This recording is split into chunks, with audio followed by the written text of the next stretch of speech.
In this video, we are going to do an update on portal news. South Carolina got a big commitment for them for a big as well. The UCLA portal entrants, Janiah Barker and London Jones, appear to have found homes.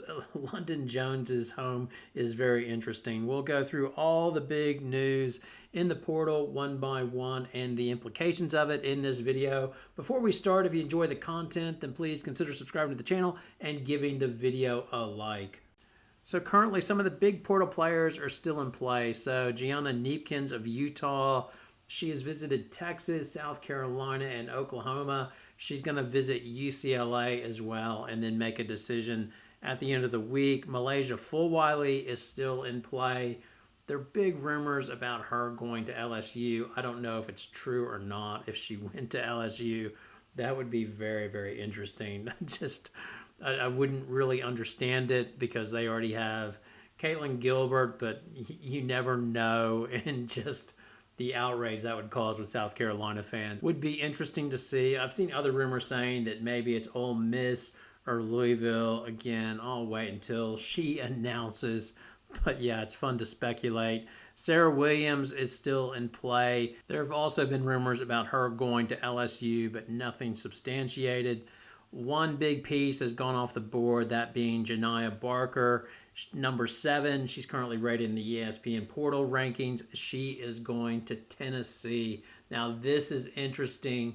I could really argue both sides of this transfer portal pickup for Tennessee and say it's brilliant, because the brilliant part would be there was always a struggle for them on the boards last year. Adding Barker, who's athletic, fits their style of play, as they like to put pressure on teams, run the floor, and take three-pointers, and that would suit Barker's game, although her three-point shot definitely went off in UCLA, but you could be argued that that was because she got restricted in minutes and could never get a feel for the game and how she fit in with Lauren Betts.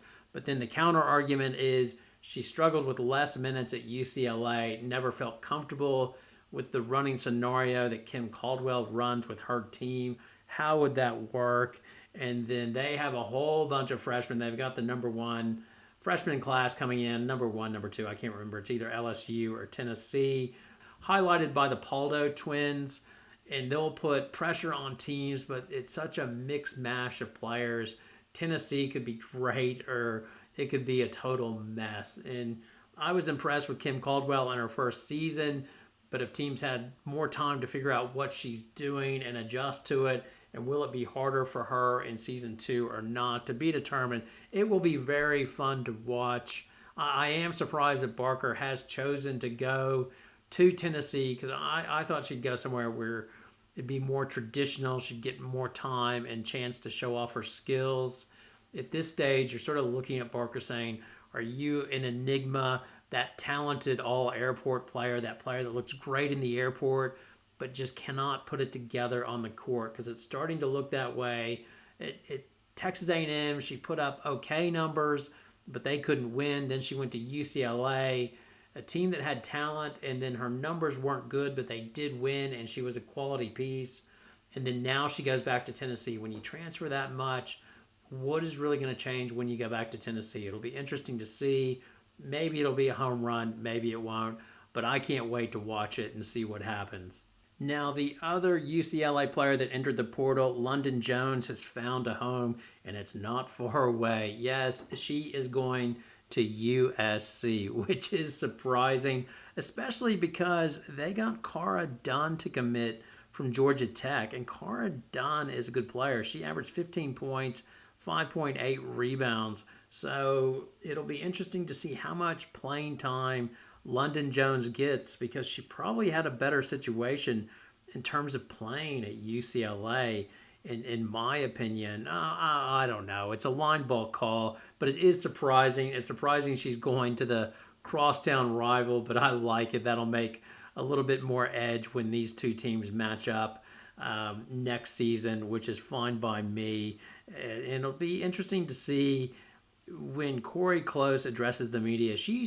I've criticized Corey Close in the past, but she usually gives pretty open and honest, frank answers. I want to hear what her take is on all the portal transfers. By the way, Arnasalo, she is going to the University of North Carolina, so she's already committed there.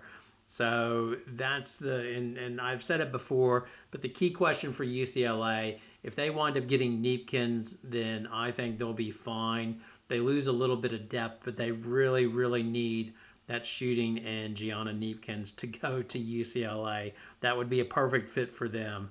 While on the West Coast, I should mention that Kayla Heckel, she has visited Vanderbilt and also going to visit Notre Dame. It seems like it's going to come down to those two schools. And then talking of Vanderbilt, Aaliyah Del Rosario, she has committed to Vanderbilt. So hopefully she can get back on track with her career. I suspect she might be a case of Amari DeBerry. Regardless of where she goes, she'll struggle a little bit where it's really tough to evaluate bigs because they just don't go up against a lot of competition in high school. But hopefully I'm wrong, and hopefully she gets more time at Vanderbilt and flourishes. Good luck to her. Aluchi Akanawa, who's rated number 11 in the ESPN portal rankings, she is going to Maryland. So she was a late entrance into the portal from Duke, and that's a good pickup from Maryland, as she can play on both sides of the ball. She can score, but she can play good defense as well. Her net rating was plus 9.8. Their offense was 7 points better with her on the court as well. Their defense gave up 2 less points with her on the court as well. So again, she's that two-way player. That's a really good pickup for Maryland. And then Allie Kubek, she is in the portal from Maryland. So I don't know if Kubek's leaving because she's worried Akana was going to take some of her minutes or not, but she is a late entrance into the portal. Number 12 rated recruit, Toni Morgan. She is going to Kentucky. She averaged 13 points, 4.5 rebounds, and 5.6 assists last season with Georgia Tech. She'll presumably be filling Georgia Amore's spot. Number 14, Kiyomi McMillan. She is going from Rutgers. That's finally played out to Penn State. I think that's sort of a muchness move for her. She'll still get extensive ball and be able to score, which she'll probably do like she did last season at Rutgers. The final one that I'll talk about is Medina Okot, who is committed now to South Carolina. She was in the top 25. I think she was initially, when the portal rankings came out, she was number 23. She's athletic and big at 6'5". Her impact will be on defense. Her net rating was plus 14.6 at Mississippi State, but her big impact was defense, as Mississippi's defense was 16 points better with her on the court versus off the court. The only problem with her is she's a bit of a one-way player. Like she can score, but she turns over the ball a bit. And the question would be, if South Carolina is playing against a UConn, can they put her out there, or will they get killed when UConn goes small? Will they not be able to punish UConn when they go small? Is she enough an offensive threat? That's sort of the game that UConn played with UCLA, and that would be even harder for South Carolina to play with Okot because she's less of an offensive threat, obviously, than Lauren Betts. The other thing to keep an eye on at South Carolina is Adele Tack. Will Okot take up the minutes that Adele Tack was planning on getting? It's more competition.